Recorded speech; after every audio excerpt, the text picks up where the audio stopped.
to waste the time of busy working people waiting for us to see if we're gonna bother showing up or not. So, I will call this meeting to order of the Health and Human Services Committee. It's kinda silly to comply with Nebraska's open meeting laws, but we will. A copy of which is on the back wall.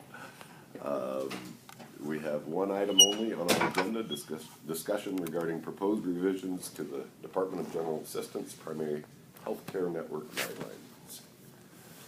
Deb, what? Oh, all right. Oh, it's risky having 8 a.m. meetings. I know, we've already started. Yeah. We weren't planning on this many people joining us, Joe, so it's good to see you. Pretty simple agenda, only one item on there. Okay. So I think we have this. what all changes are we looking at doing here? What we're looking at, we held 2 public hearings public forums where the public could come in and make suggestions about the general assistance program. Melissa sent out over, over 1,000 Really? invitations. Wow. We ended up having 1 landlord show up and 1 client. The client was under the impression he had to come to keep his benefits. I was gonna say, what? So, yeah. I saw the landlord, I didn't see the client. Yeah, Okay. he showed up in the afternoon. Alright. So we really haven't had much input from anyone. I haven't received any emails or anything. Well, but that also would kind of say that things must not be going too bad, or you would be getting the input. Absolutely, yeah. And I think with the increasing the rent last year, or the last guideline review period, where we raised it $100, I think that's really satisfied a lot of the agencies Good. and landlords that we have. Okay. So this year, under the rent, we do a rent survey where we look at apartments that are available in the community, and most of them actually already accepted general assistance. Okay. So the only thing that we came up with was, it was like $504 a month was the average for the rent increase. We're paying $500 right now. So we're really not recommending any kind of an increase for the rent at this point. No increase, I thought we were going with $50. But you're saying the rates are good enough? Right, after Okay. we did the rent survey. Okay, fine. That's what we found out. Okay, because the one landlord that came in said we should be bumping it $50. Right. Okay. Right. Fine. And that, again, is up to you, to the commissioner's discretion. If you want to increase the rent. Deb, you're the one there working with these people every day. What Right. do I know? The gentleman that came in has 4 apartments that he still rents to general assistance clients. He doesn't accept GA at any of his other buildings. So, Okay. yeah, understandably, it's one landlord who expressed concern. All right. But everyone so the else recommendation seems is to be fine. to go steady with the rent. Fine. Correct. Thank you. All right. Next is a specialized housing need. Right now, we authorize up to an additional $125 a month if a client has a physical or mental health condition that would make it a hardship for them to have to move to another apartment if their rent is more than the $500 a month. That actually works very well for us. What we would like to see increased is that amount to $200 a month. How often does this happen? Not very often. There's Okay. maybe 20 clients. All right. Fine. And then, Melissa, do you want to speak to that with the Heartland? And It's typically when we're dealing with another agency, if they're having wraparound services, they're dealing with like Heartland Family Services in the community, where they are already at an apartment before they come to us, and it could be $575. And typically those people have mental health, substance abuse issues, and so once they're closed out of their program, then we would take over rent, and technically we would not be able to pay $575. So in those cases, we typically do the specialized housing need for them so they can Right. stay in their home. Fine. Sounds good. And then the other thing that we had talked about with our guideline review was sometimes we have clients who, this last summer was brutally hot. There's apartments that have air conditioners, but the landlords won't allow the clients to run them because of the increased utility. Why would they allow them to have an air conditioner if they won't allow them to run it? Exactly. A lot of times they'll charge them an extra $50 a month if Okay. they do that. All right. Yeah. So, Because these units don't pay their own electric, or? No, the utilities are included.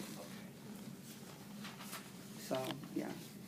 And it isn't all landlords, but it's, landlords do that. Or, and we've had them actually reach out to us that, will you pay this extra amount so that they can use their air conditioner, so. All right, All right, next is the income disregard. Currently, what we do is if somebody is on general assistance, they get a job, we disregard 50% of their income. That's to kind of help them get established, for the but first 3 months. for the first 3 months. But right now, the client would still have to pay their own rent, more than likely. So what we're proposing is that we disregard 100% of their income for 3 months, which would allow the client to get themselves established, save a little money. General assistance would still be paying the rent, still be giving them medical assistance until they can get themselves. That really seems like a Self-sufficient. no-brainer. I mean, this is the ultimate goal, is to get everybody Absolutely. on their feet, independent. Right. And you can really figure if a person's making $9 an hour, if they're paying $500 a month rent, they're taking on their own medical, it would be almost impossible Yes, yes, it to do would. that on their own. So. I like that. That's a good one. Okay. Okay. Exempt resources, the only thing that we came up with that was for a vehicle. Currently, it's $5,000 equity in a vehicle. So we're looking at increasing that to $7,000 or just exempting the primary vehicle, which is what Health and Human Services is doing. Do they? They just exempt their primary vehicle, yes. And we don't have a whole lot of clients that, are driving around in new cars and. Okay, so you're giving us again a choice of two options. Either increase the equity value to $7,000 or exempt the primary vehicle. Life's simpler if you just exempt the primary vehicle, isn't it? Absolutely. And that makes sense to you? Yes. And you're okay with that? Yes, absolutely. Okay. Yep. Well, I sense a consensus of the crowd here to Okay. The only ones that matter? We're in. And it isn't really gonna affect a lot of clients, but there are, some that definitely would help. Fine. Okay, and the last thing we have are non-food, which are the Dollar General gift cards. That helps the clients purchase cleaning items, their personal need, shampoo, toothpaste, that type of thing. Currently, if a person is living in a shelter, they only receive $20 a month, thinking that the soap is provided for them at the Open Door Mission. Okay. We want to just increase that to $25 across the board for everyone, All right. instead of having the difference for the two. Okay. What's the $40 up here? The $40 would be for a married couple. Again, is this people living? This is people living anywhere. Right now it would be people that have their own apartments or they're living with someone. The group Right. living people who only get $20 live in shelters. So we want to increase that extra $5 for those clients. All right. We give a lot of business to Dollar General, don't we? We do. But that's a good fit. I mean, It that's is. a good cheap place for them to Yeah. get their basics. Yeah, we used to do that with bakers, grocery stores, and it kind of turned into a nightmare. With bakers would provide the goods to the client, then they submitted a receipt with a voucher to the clerk's office, and the clerk's office would look at the receipt and say, why did they get a newspaper? Why did they? Okay. But bakers had already provided the goods to the Right. person, and then they weren't able to be reimbursed for everything. Well, fine. Looks like a reasonable change.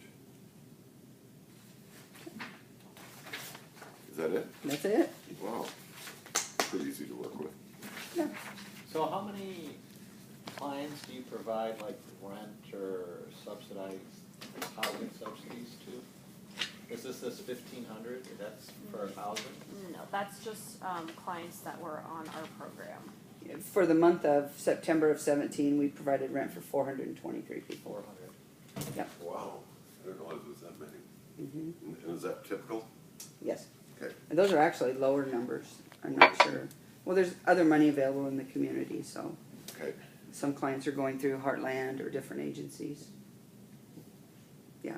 And the 423 is a mix of, it could be $50 at OHA, or it could be $500 the client's living in their own apartment. Well, fine. I like the proposed changes. You gave us a couple of choices to make us feel like we're important. We know what we're Absolutely. doing. As long as you tell us how to come down on those choices, we're in good shape. No, it might be, I don't know how practical it is. But Oh. it might, Over yet? Just darn close. it might be helpful to include, I don't know if you can include practical, but include streets with these, because this tells you what the district numbers are the zip codes? Zip codes. Yeah, zip codes. But it doesn't tell you where they begin and start, so like what street and what street. It might be interesting, and you just give that some thought, whether or not it might be instructive to show where they start and where they end. I wonder if they, like GIS would have GIS better would do that. mapping That sounds like a lot of work to me. that we could Yeah, look and if at. it's not instructive, then don't worry about it. I think for me, it's interesting because it just really shows geographically, socioeconomically where the issues are to address. I mean, not necessarily from a GA perspective, but just overall. I mean, Right. It's just really unfortunate that it's the same codes every time, Yes, where- definitely. and it doesn't change. No, ever. no, They've it just does gone not. through the proposed changes, rent hanging steady, a couple of minor changes that should help us better serve our clients, I think. Like ignoring their income for the first 3 months to allow them a chance to get on their feet before they have to worry about losing their benefits. That's a good idea, Definitely. because it takes 3 years to make up for a few months of lost income. Well, especially if you're working a $9 job, it's going Right. to take a while, so. Yeah, I think it's just, the clients are fearful for trying to work because then they have to, they're responsible for everything It's that, 3 months and It's better than no months like we've been doing, but Well, what they've been doing is ignoring 50% of their income for 3 months, and now they're saying they'd like to go to ignoring all of their income for 3 months. So Yep. that's probably about the most substantive change I think that you proposed. I appreciate your comment, Mark, but I'm going to be rude, and we've done what we wanted to do. Is there anything else for the good of the cause? I think that's it. All right. you're always rude. Thank you. All right, All right, thanks. I tried.